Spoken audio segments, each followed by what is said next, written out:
Naku po! Dapat talagang magkaroon dyan, mga minamahal, ng balasahan sa NBI! Abay, bakit naman, Mima?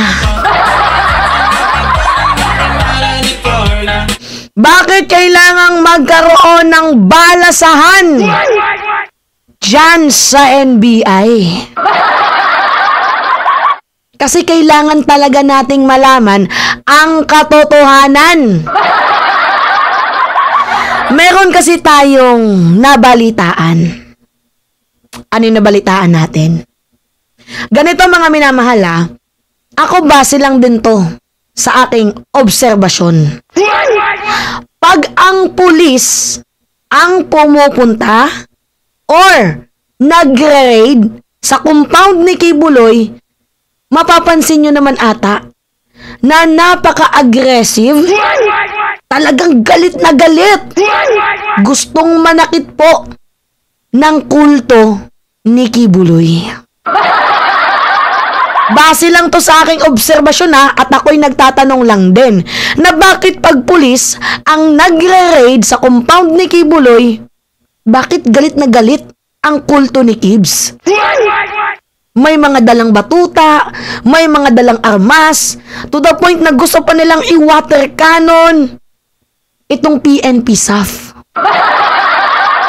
Pero kapag NBI ang nagre-raid at magsisilbi ng warrant of arrest, bakit tila baga parang welcome na welcome sa KOJC compound itong NBI?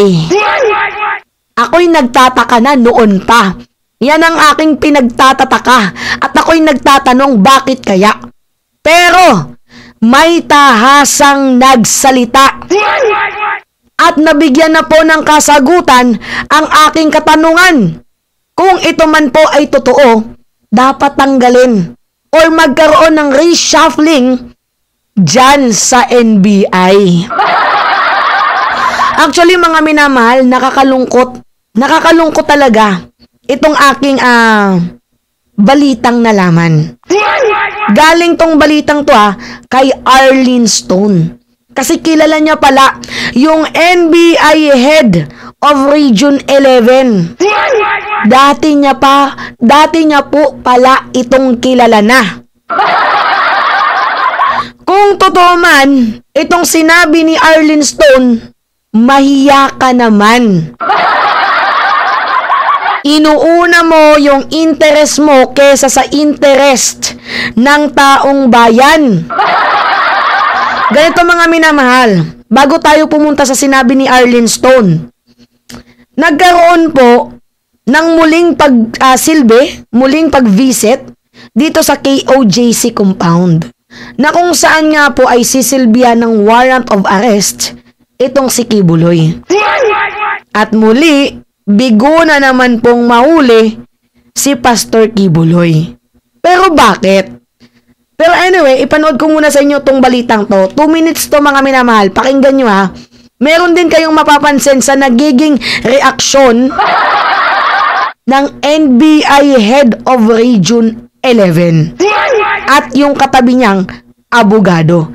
Meron kayong mapapansin, mga minamahal. O, pakinggan nyo muna to. Bigo na namang maaresto ng National Bureau of Investigation 11 na religious group leader na si Apollo Kibuloy at 4 na kapwa niya akusado. Bandang hapon itong Biyernes, muling pinuntahan ng NBI 11 ang KOJC compound sa Buhangin, Davao City upang isilbi ang warrant of arrest mula sa korte sa Pasig City at Davao City. Ganon din ang arrest order mula sa Senado. Hindi gaya ng PNP, mapayapang naisilbi ng NBI ang warrant of arrest sa loob ng 1 oras. Narinig ninyo? Hindi kagaya ng PNP, yung NBI maaga nilang na-iserve yung warrant of arrest kasi mapayapa. Narinig nyo? Mapayapa nilang na-iserve ang warrant of arrest. Doon pa lang, magtataka na kayo. Diba? Kasi every time dapat na magsiserve ng warrant of arrest, natural phenomenon na talaga, yung kulto ni Kibuloy ay mag-aamok, magagalit, maiinis. Kasi bibisitahin na naman nila ang patron nila na si Kibuloy. Pero kapag yung NBI ang nag-raid, mapayapa, tahimik. Bakit kaya? Unang tanong natin yan ha. Okay, pangalawa. Hindi naman kasi the KOJC personnel as well as dito yung mga lawyers nila, pinapasok naman tayo. Ayon kay NB Oh, nandyan yung mga lawyers nila. Pinapasok naman tayo. Napaka-welcoming ng mga lawyers ni Kibuloy sa NBI. Bakit kaya? Mamaya yung mga tanong natin, meron pong kasagutan.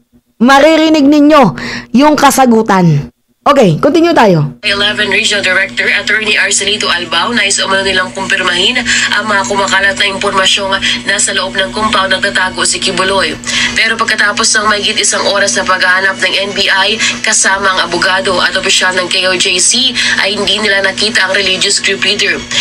Pinasok namin yung kingdom, no? Consists of 4.2 hectares, a 3-story kingdom, and meron siyang underground. Pinasok natin yung buong area. And so far, wala naman tayong nakitang mga akusado, including Pastor Kibuloy. Tiniyak naman nila na handa silang magbigay ng proteksyon kay Kibuloy at kasamahan nila sakaling sumuko sila sa mga otoridad. Ayon naman sa abogado ng KOJC na si Attorney Israelito Torreon, hindi na umano kailangang magdala ng mga armas kung nais pasukin ng PNP ang compound. I think there is no need anymore. That would be the 7th or 8th times that they would be doing that, and that would be a disservice already to the warrant. Pero ito naman ang tugon ng KOJC sa hamon ng PNP na magdala ng mahigit 1,000 pulis upang galugarin ang lahat ng sulok ng 30 hektarya na KOJC compound. Hindi kailangan na magdala ka ng maraming armas dito kung makipag-cooperate po sila sa amin. Oh. No? Wala namang problema yun. Napansin nyo? Itong lawyer na to, very defensive. Pagdating sa PNP, hindi sila very welcoming. Pagdating sa NBI, oh, napasok naman nila yung compound ng mapayapa. Pero pag ang pulis, tingnan nyo, napaka-defensive nila. Hindi naman kailangan natin ng ganito ganyan. 'Di ba? Hindi welcome yung mga pulis. Bakit kaya? Anyway, If they will properly cooperate with us, no need to show force, no need to bring armalites, no need to bring a lot of helicopters. Naharap si Kibuloy sa kasong human trafficking at sexual and child abuse. Lalain Moreno, humahataw sa balik. okay. Narinig ninyo, diba? So, ang tanong, bakit kaya? Bakit welcome na welcome ang NBI kaysa sa mga pulis? Sinagot po yan ni Arlene Stone. Bago ko i-play yung video, ito muna, spoiler. Si Arlene Stone pala ay dating kaibigan nga, dating tagahatid din ng pera, dito ay Albao. Dati po. At close daw po, di umano ha, sabi to ni Arlene Stone, sa mga Duterte, itong si Kibuloy, at itong si Albao. So, ini-reveal ni Arlene Stone na yung pagpunta dyan sa Kingdom of Jesus Christ ng NBI is hindi para magsilbi ng search warrant. Ang pagpunta nila dyan, although dala yung warrant of arrest, pero pagtimbre kay Kibuloy. Ganun daw po. Asan ebidensya? Eto, panoodin ninyo, mga minamahal, 3 minuto to. Nagtataka ako, ina-anunsyo ng PNP, pero bakit nauna yung NBI? Hindi ba? Do you know this person again? Sino itong gumawa? Sino ito nag-head sa NBI na parang pa-smile-smile pa sa kanya yung lawyer? Nung na-interview siya, nung lawyer ng KOJC, parang bata ko to, o kaibigan ko to. Kaya nga sir Kaya nga, very confident sila na walang makikita, walang mahuhuli. Alam mo kung bakit sir? Yan si Archie Albao, tao yan. Yan ang head, Archie Albao. Yes, yan ang head ng Region 11 NBI.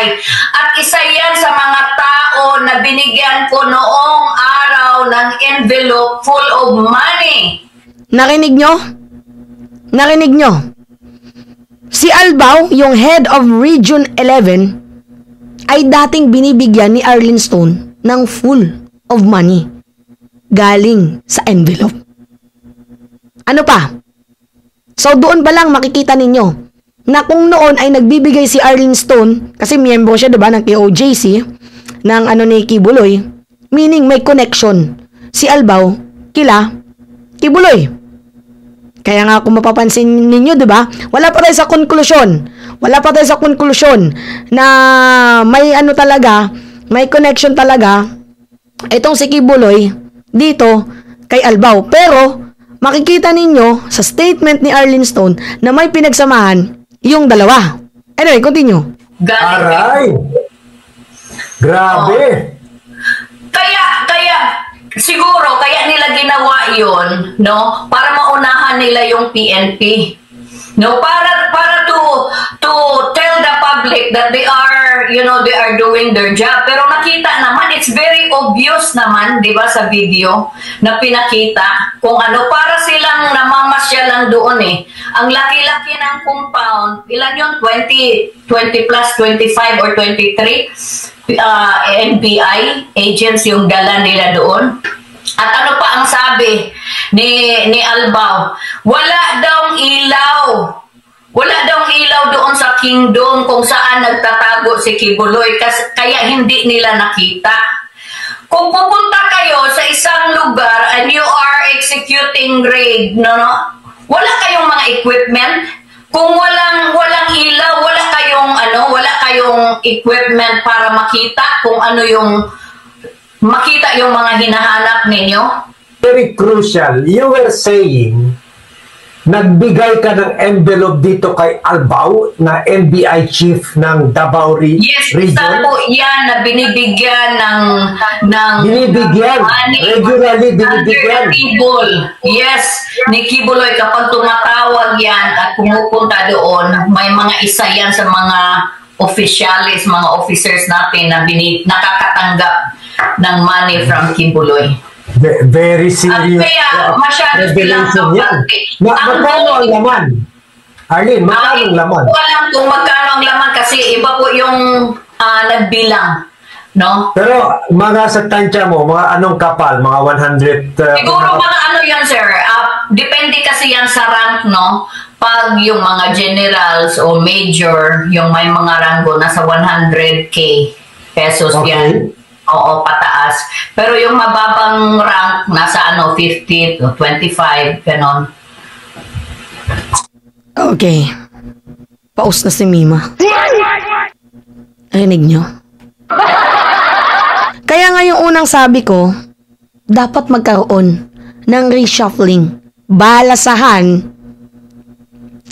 sa NBI. Bakit puro lang pulis yung nagbabalasahan? Ba't yung NBI stay put lang? Bakit? At saka mapapansin nyo din naman, diba? Bakit ang daldal ng KOJC kulto dito sa pulis? Ang daldal nila, ang dami nang sinasabi, ang daming paninira. Pero pagdating sa NBI, nag-i-smile pa. Parang close. Tinatapik pa yung likod. Anong meron? Ako, nagtatanong lang ha. Totoo ba? Totoo ba? NBI Head of Region 11, Albao. Totoo bang tumatanggap ka ng pera galing kay Kibuloy? Totoo ba yung sinabi ni Arlene Stone?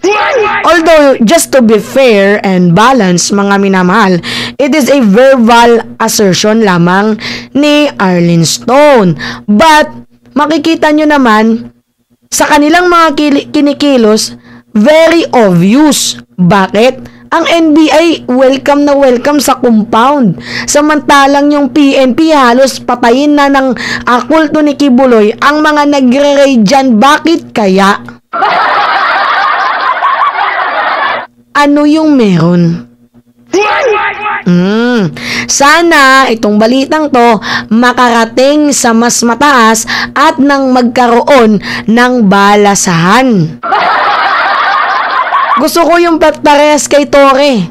Yung matagpuan na ipapalit dyan kung sakali man kay Albao. Yung hindi nababayaran ng pera. Yung may prinsipyo para sa bayan. Yung matapang at hindi natatakot at hindi yumuyuko sa may pera. Sana nga magkaroon ng reshuffling kung totoo man to itong sinasabi ni Arlene Stone. Kasi punyeta, nakakahiya kayo. Nakakadamay kayo. Alam nyo malaking abala itong paulit-ulit na pag-raid sa compound ni Kibuloy na hindi nauuli. Malaki na ang ginagastos dyan ng gobyerno.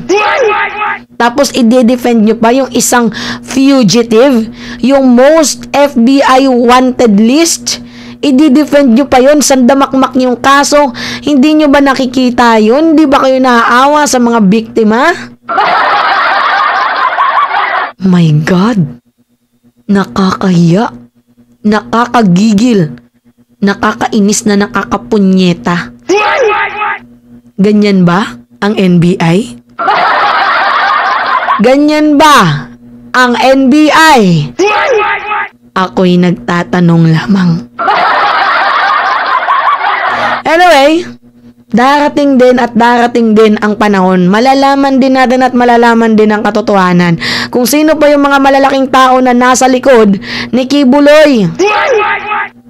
Una na nga po dito, kaya nga galit na galit si Baste kay Tore, di ba? Kay Brigadier Nicolas Tore. Kasi nga hindi nila kayang hawakan sa leeg. Mapapansin nyo kapag ang isang alkalde ng Davao ay galit sa isang tao na appointee dyan, mapapansin nyo, yun yung mga taong hindi nila kayang hawakan sa ulo. Yun yung mga taong taliwas ang paniniwala sa kanila. Yun yung mga taong may prinsipyo at may pagmamahal sa bayan. Diba? Anyway, yun guys. It's me again, si Mima Alicia nyo, at nagbabalik muli para sa ating panibagong video.